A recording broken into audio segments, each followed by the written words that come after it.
আচ্ছা, আপনি যদি মনে করেন যে আপনার লাইফের আজকে যদি সব গোল অ্যাচিভ হয়ে যায়, তাহলে আপনার লাইফ সেট। এটা অ্যাকচুয়ালি একটা ভুল ধারণা।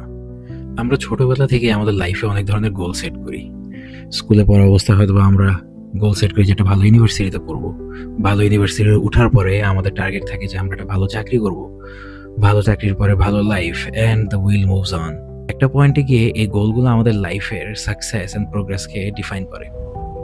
কিন্তু ওভার দ্য টাইম আমরা এটা ভুলে যাই যে এই গোলসগুলো অ্যাকচুয়ালি আমাদের পার্সোনাল গ্যাস, আমাদের ফ্যাক্ট না। আপনি হয়তোবা আপনার লাইফের কোনো একটা পয়েন্টে কোনো একটা গোল সেট করেছেন। আপনি ওই গোলের পিছে ছুটছেন। ওভার দ্য টাইম আপনার পার্সোনালিটি, আপনার ব্যক্তিত্ব চেঞ্জ হচ্ছে।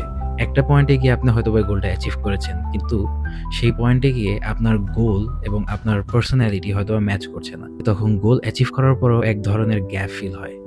এক ধরনের মিসঅ্যালাইনমেন্ট ফিল হয়। অ্যান্ড এই কারণেই অনেক সাকসেসফুল মানুষ অনেক ধরনের গোল অ্যাচিভ করার পরেও তারা এক ধরনের এক্সিস্টেন্সিয়াল ক্রাইসিস ফিল করে। নাও ডোন্ট গেট মি রং, আপনি অবশ্যই আপনার লাইফে গোল সেট করবেন, কিন্তু গোলকে পারসিউ করবেন এক্সপেরিমেন্টের মতো করে। এক্সপেরিমেন্ট শেষ না হওয়া পর্যন্ত যেরকম আমরা রেজাল্ট জানি না, গোল অ্যাচিভ না হওয়া পর্যন্ত কখনোই আপনার গোল আপনার আইডেন্টিটিকে ডিফাইন করবে না। যদি গোল অ্যাচিভ হয় তাহলে ভালো, আর যদি অ্যাচিভ না হয় সেটা লেসন, অ্যান্ড ওই লেসন নিয়ে আপনি আপনার নেক্সট বিগ ড্রিম পারসিউ করবেন।